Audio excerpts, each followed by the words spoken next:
আমি না মোবাইল ঘাঁটছিলাম, ওই রিলস টিলস দেখছিলাম, তো দেখতে দেখতে একটা বাচ্চা শিশু, সে একটি স্টুডেন্ট, গ্রামের একটি স্কুলের একটি বাচ্চা শিশু, সে এত সুন্দর একটি মন ছুঁয়ে যাওয়ার মতন কথা বলেছে, যেটা আমি তোমাদের সাথে শেয়ার না করে থাকতে পারলাম না।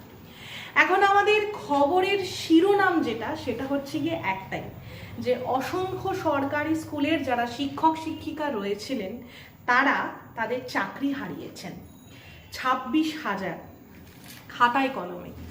তো সেই প্রসঙ্গে একটি শিশু আবৃত্তির মতন করে বলছে, তার বক্তব্যটা হচ্ছে এইরকম, যে আমরা কি দোষ করেছি, মাস্টার মশাই আর দিদিমণিরা আমাদের ফাঁকা ক্লাসরুমে আমাদেরকে ফাঁকা রেখে কেন চলে গেছেন?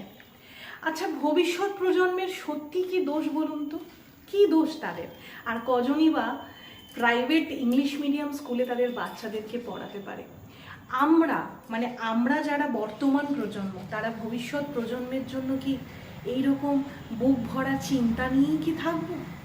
প্রশ্নটা আপনাদের কাছে রাখে।